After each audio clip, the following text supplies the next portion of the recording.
All right, guys. So here is a little kind of like a tips video. I know a lot of you were really struggling with that quiz today. I'm going to reset it so you can all have another shot at it after I go through some of these. This worksheet is actually on today as well. This is one of the reviews for the test next class. The biggest thing with Le Chatelier's principle is think of it like a teeter-totter, okay? The teeter-totter wants to be level, okay? The teeter-totter wants to be level. So if all of a sudden I add an extra block here, we need to slide that over to the other side, so it's like in the middle for it to be equal. So in a chemical reaction, if I have for instance, like a bunch of extra stuff over here and I add more, the reaction is going to go to the left because it wants to try to balance everything out. So down below, I'm going to go through every problem on here so we can get you guys all caught up. I know this is really, really difficult, but we will get you there. Okay. So for the reaction below, which change would cause equilibrium to shift to the right? So we're looking when it's going to shift to the right.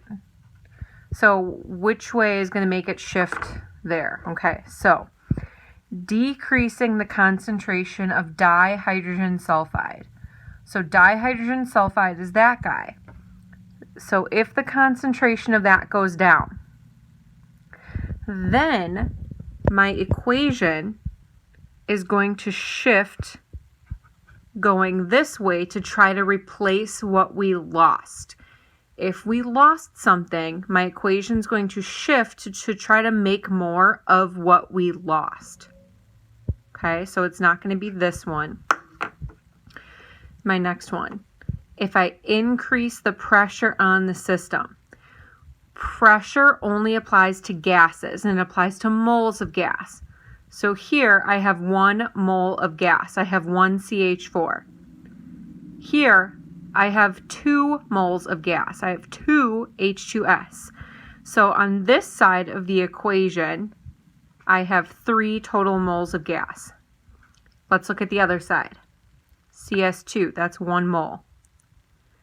H2 with a 4 in front, that's 4 moles. So over here I have 5 moles of gas.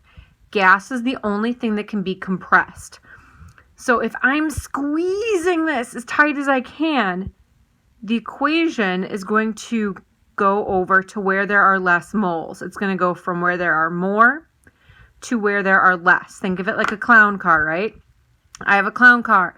I'm squeezing it. One of these clowns is going to pop out and it's going to go over there.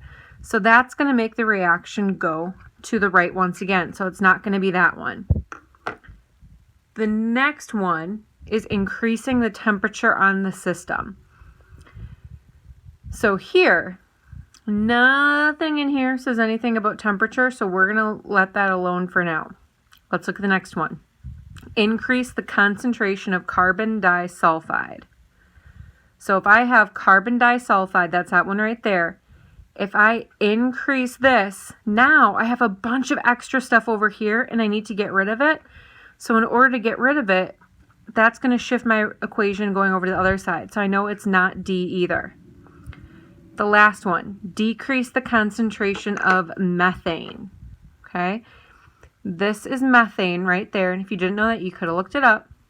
So if I decrease my methane, now I lost something over here. Now my teeter-totter is not even. So what I have to do is shift the equation going that way in order to make more of what I lost. So for this one, we can use process of elimination, and it has to be increasing temperature on the system is going to make it shift to the right. If I make it hotter, it's going to go off to the right. Okay, so for number 2, and once again, I'm so sorry about the video quality, but I have proven I'm not a videographer. So what changes would happen to the position of the equilibrium? So which way is the reaction going to go when the following changes are made to the equilibrium in the system below? So here I have 2 SO3 gas. making or going to 2SO2 gas plus oxygen. All right. If sulfur dioxide is added, so my sulfur dioxide is that guy here. If I add some of that, that's going to make this go up. Now I have too much. Where's my reaction going to go? Well, I have to get rid of that. So my reaction is going to go to the left to get rid of the excess that I have here. Next one. Sulfur trioxide is removed. So if this is removed, now I have nothing over here. I need to replace what's being made. So once again, we are going to go to the left to counteract that decrease. The last one, oxygen is added to the system. If I add oxygen, now I have a bunch of extra over here. It's going to go to the left to try to get rid of that extra oxygen. So we're going to make more of that 2SO3. All right, number 3. What would happen to the position of equilibrium when the following changes are made to the reaction below? So I have 2 HGO solid going back and forth between Hg liquid and oxygen gas. So HGO added to the system. Okay, so if I add HGO, that's going to be no shift. The reason why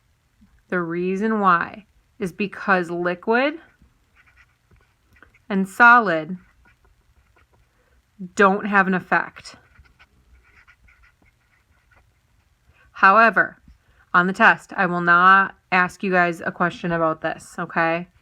Solids and liquids don't have really any effect. We're only really talking about gases with this, okay? We're only really talking about gases.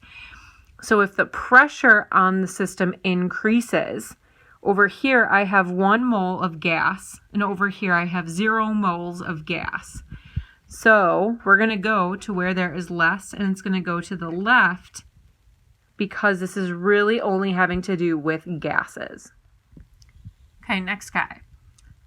When the volume of the following mixture of gases is increased, what will be the effect on the equilibrium position? Okay, so when the volume is increased, so if I go from a little volume to a bigger volume, I'm decreasing my pressure. So my pressure is going down. Okay, so over here, I have 5 moles of gas because I have 4 of HCl gas and 1 of O2 gas. Over here, I have 4 of 2H2O and 2Cl2, okay?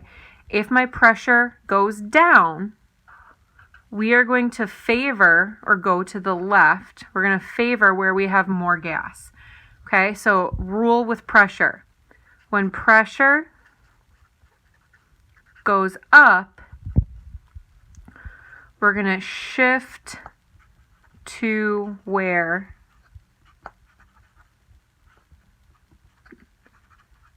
there is more gas. And then it's going to be the opposite.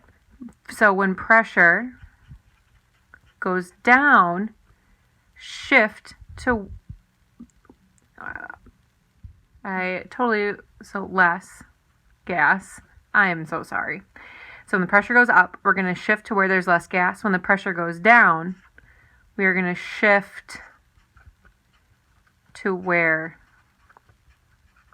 there is more gas. Okay? So you can write that down in your notes. That will help you for your test next class, okay? This will help you. So make sure to write that down.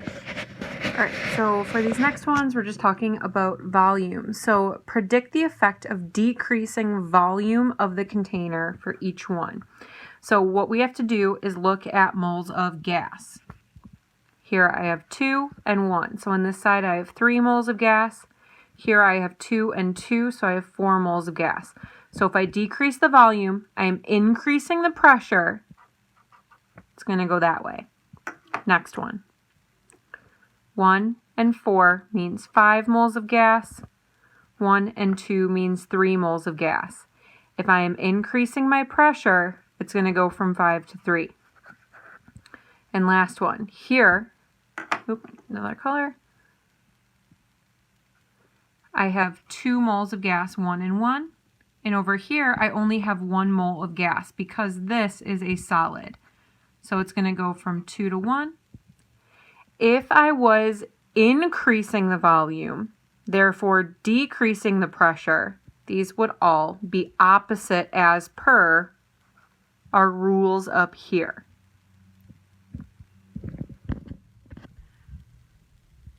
If I have a negative number, I'm going to pretend that my heat is over here. So if I decrease, we're going to go over that way. Okay. I think in the key for this, it was stated the other way, but this is the correct answer for that one. That was a mistype on my part, so I apologize. Okay, the last one is all about temperature. Okay, anything in kilojoules is going to be temperature. If I have a positive temperature, that means it belongs right here. So let's just do this first one and then we'll get to the other two. So the effect of decreasing the temperature.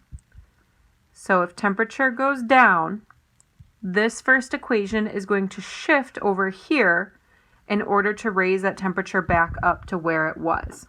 Okay, because we have to replace that temperature that was lost. If I have a positive number, that's going to go on this side. So my delta H, or my heat, is going to go over here. So if I decrease the temperature, this reaction is going to go over that way.